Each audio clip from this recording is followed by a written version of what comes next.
Hello everybody, welcome back to my channel.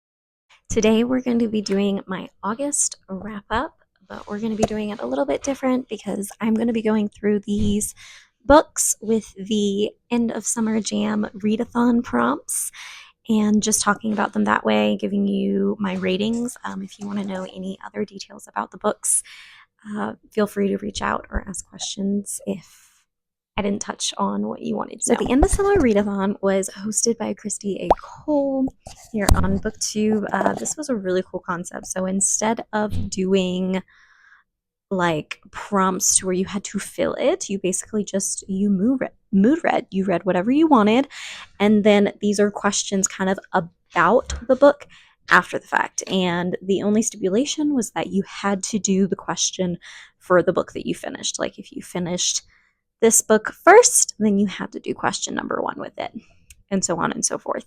So that was her only stipulation. I did end up finishing and reading 13 whole books this month, which is insane considering I just had a baby, but she's been a pretty good little baby, and so I have been reading on my Kindle when I'm just, bored and she's napping and I can't get up and do much yet. So that has been my life. But yeah, it boosted my reading this month apparently. So because there are only 9 prompts and I did finish 13 books, I'm just going to go back to the first prompt and go through. So like 10, 11, 12, 13 will be 1, 2, 3, and 4 again. Basically, that's how I'm going to do it.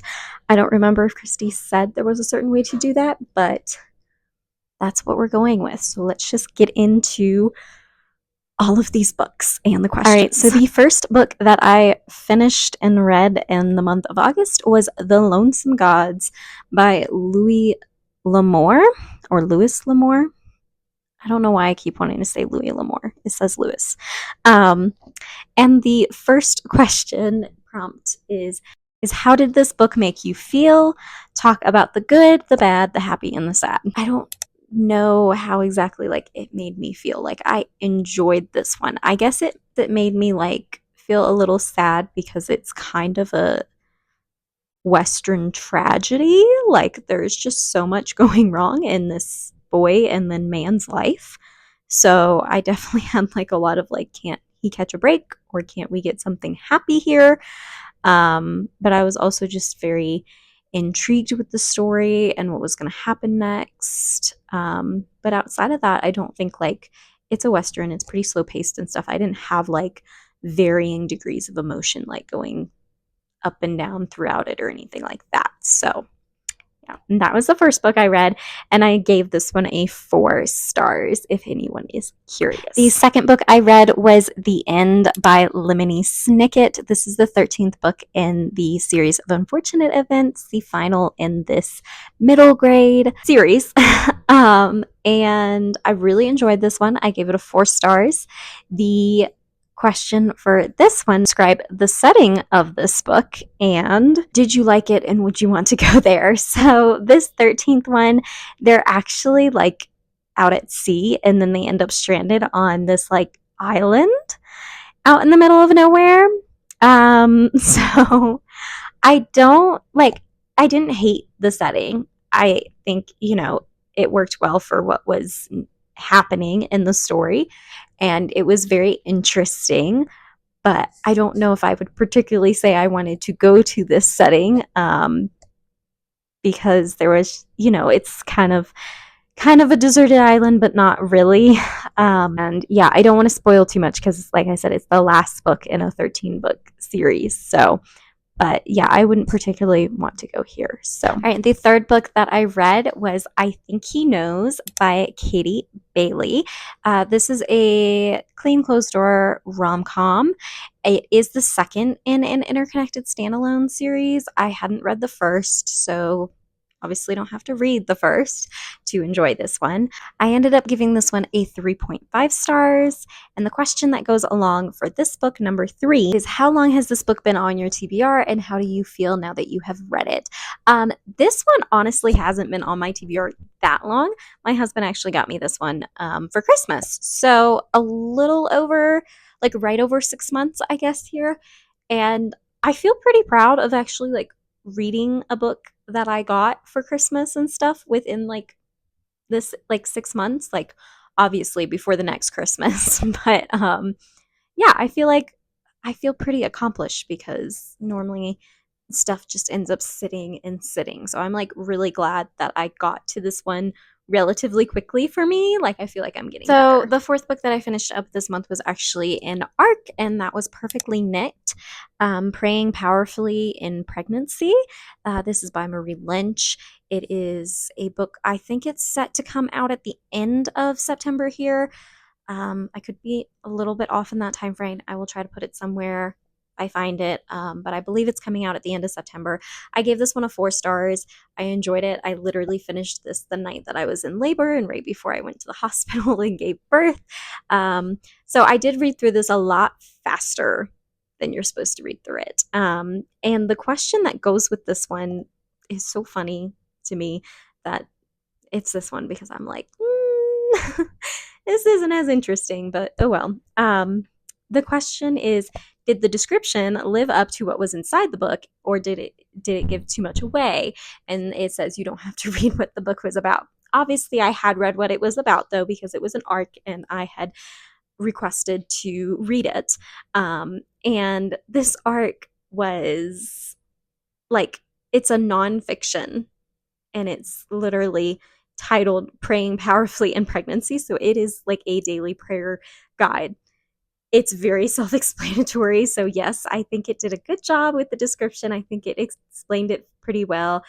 It didn't give too much away because you kind of like want to know in this genre what it's about. So not super applicable, but yeah, I did enjoy this one. The fifth book that I read this month was Aggie Morton's The Body Under the Library. This is the first book in this little middle grade series, and this is by Marthe Jocelyn. So this is an interesting one. This is our free space, so I can tell you whatever I want. So this is a middle grade series, and it's Aggie Morton is supposed to kind of be a young Agatha Christie, and then she meets a little friend who is supposed to kind of represent Agatha Christie's like most famous character, Hercule Poirot. So it's interesting, but I will say this had a lot of content in it. While small, it was still like there and present throughout a lot of the book. And so I didn't love this as much as I thought I was going to. And there was like a lot. I think I'm going to try to write some of the content warnings down in the description box for this video. You'll let me know what you think of that. But yeah, it'll all be down there because there was quite a lot and I don't want to go into super big details on it, but I just didn't love it as much as I thought I was going to. I only gave it a 3 stars, so I was kind of disappointed. I don't think I will continue the series at all, and it's not really one that's on my radar to let my children read either. So, all right, the 6th book that I finished up this month is another one that I don't have. I read this on the Kindle, and that is The Designated Twin by Drew Taylor. This is a romantic comedy. I believe it's Christian. Definitely had faith elements in it. And I did end up giving this one a 4 stars. The prompt that goes with this one is, what is the first sentence of this book? And what do you think about it? So I did write down this first sentence. I had to look it up because I don't own this book. So the first sentence is, weird things are widespread in this world. And honestly, I feel like that's just an intriguing, weird, like first sentence. It's like, okay, I like it. I like it. You know, it's given like, what the heck you talking about? I feel like it's intriguing. Like it's not like super boring or anything. So, and then the 7th book that I finished up this month is The Noise by James Patterson and J.D. Barker. I think Barker. Yeah. And so this is a thriller, a sci-fi thriller. I ended up giving this one a 3.5 stars, and the question that goes with this is to talk about the main character of this book. Did I relate to him or her? Why or why not? So I'm not really sure who's the main character of this book. We have a couple of main characters. Let's say that. There is like a 12-year-old girl who's one of the main characters prominently throughout it. And there's also this woman doctor who's another main character, I would say, because we follow her a lot. And then there is a like army guy who also becomes like one of the main characters. I think those would probably be the three main characters. And I mean, I liked all of them decently well. Like there were things about them that I all like enjoyed and liked. Whether or not I really like related to them, I don't know. The doctor character, she did have kids, and there was like a little bit about her like worrying about her kids because of everything that was going on and just wanting to hear their voice. So I guess, I would say as a mother, I definitely related to her on that side of things. But I mean, being a sci-fi thriller and being so focused in on the plot, there just isn't a whole lot for me to like, it doesn't deep dive into the characters like that. So, the eighth book that I finished up this month was Sophie's School, Daring Activist of World War II. And this is a little like comic book graphic novel. It's very small. Um, and that's what it looks like inside. This is written by Salema. I'm going to butcher this name. I'm sorry. Alicon and illustrated by Alyssa Trunafo. Wow. I am so sorry for how badly I said those. And I gave this a 4 stars. It is just like a little graphic comic book biography, very short little thing about Sophie Skull. I enjoyed it a lot. I think it'll be really nice and helpful to kind of introduce her into like history and stuff when the kids are younger. But the question for this one, number 8, is name a good quote from this book. If there's several, share all that you want. This is kind of biographical and very short, so there's just a lot of like matter of fact statements. So I don't really know if there's any good quotes. One thing that I thought was interesting was at the very end that I had like not realized at all, but apparently almost 200 schools all over Germany are now named for Sophie's School, bearing the motto, "We stand up against injustice." I just thought that was crazy. I was like, 200 schools named after her? Like, not a quote, but interesting tidbit little fact for you, right. I guess. Book number 9 that I finished is The Unexpected Guest by Agatha Christie. Technically, this is a play by her, and it was adapted as a novel by a Charles Osborne. So interesting little fact there.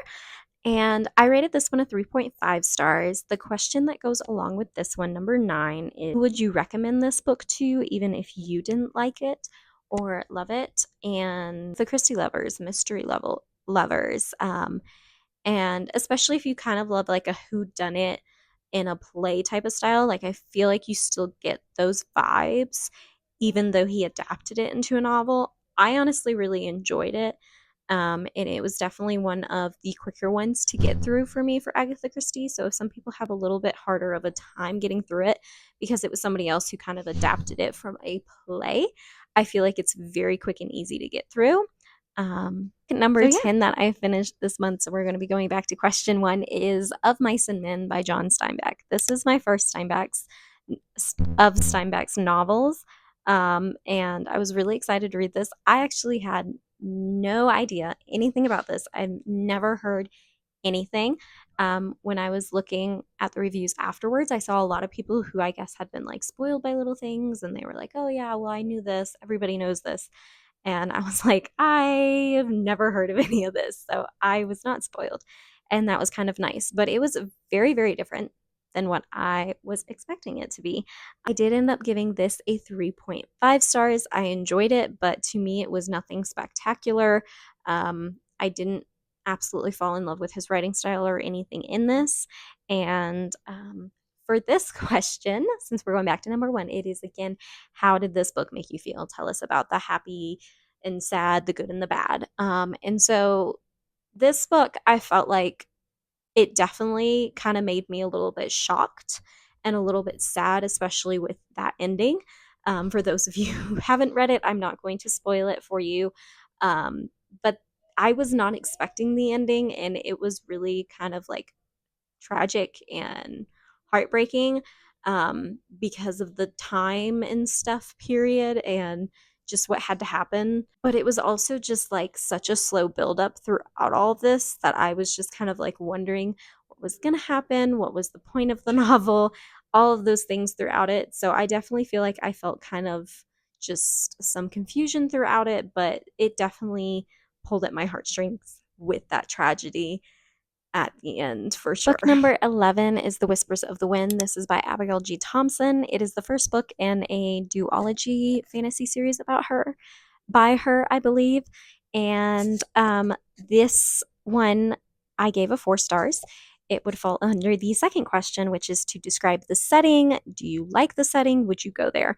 Honestly, the setting was not super prominent in this book. They kind of travel through a forest throughout like half of it, and then they get to a kingdom to plead with the king on a matter of one of the clan leaders. It's not very, I think you would call it low fantasy. It's not like super like world building or anything to where the setting is a big part. It's very character driven and focuses on these characters and their growth. It has a lot of faith elements in it. There is a lot of triggers in this though, because it does deal with some stuff, and not everything is resolved in this book since there is a second book. So some people might kind of feel like some stuff was left open ended. So just be warned on that if you don't like having some of that stuff left open ended or whatnot. And when I say some content is in here, I do think it should be noted that one of the two main characters is not a Christian, and then the other one is a Christian, but the one is kind of seeking and wondering.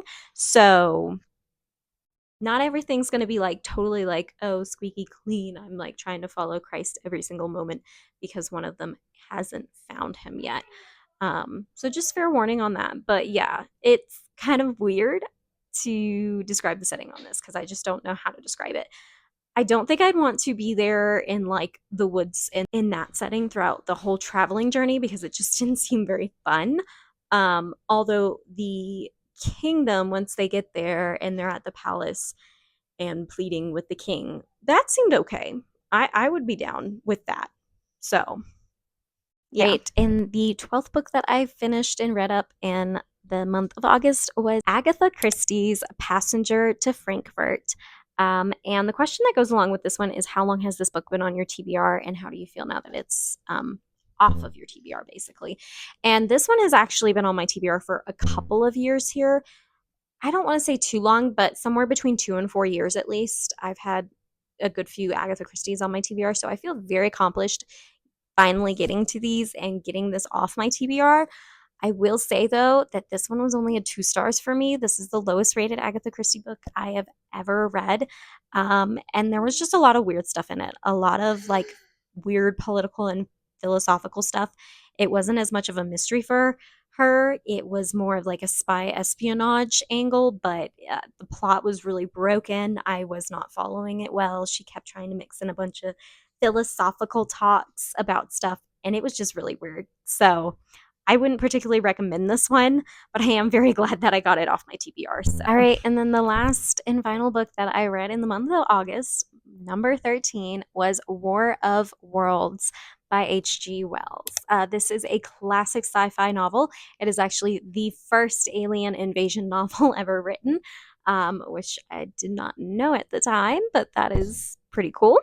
And I rated this one 4 stars. I really enjoyed it. And the question that goes with this one is, did the description live up to what was inside the book? Did it give too much away? So I didn't really read the description for this one. I kind of already knew this is an alien invasion novel. So let's see what the description says. It says, this compelling tale describes the Martian invasion of Earth. 10 huge and tireless creatures land in England, and complete chaos erupts. Using their fiery heat rays and crushing strength, the heartless aliens just may succeed in silencing all opposition. Is life on Earth doomed, and will mankind survive? I don't know if that gives too much away. I definitely think it's a good like description of it. It does like give a few little details there, but at the same time, this novel is very short and it literally gets into the action like immediately.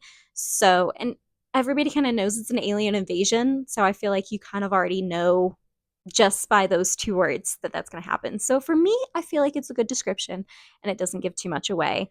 Um, and yeah, and I definitely would recommend this one. All right, and that is every book I read in the month of August, the 13 books that I read, and with all of the end of summer mood readathon, end of summer jam mood readathon. Is that what it's called? I can't remember. Prompts. So a little bit different. I feel like I didn't talk as much about the books. So again, I will put trigger and content warnings down in the description box since I didn't go into as much detail this time. And let me know what you guys think about that. I personally like to talk about the content just because I like to talk it out more so. But if you guys prefer description box, let me know. I can do that, or I can do both. Whatever.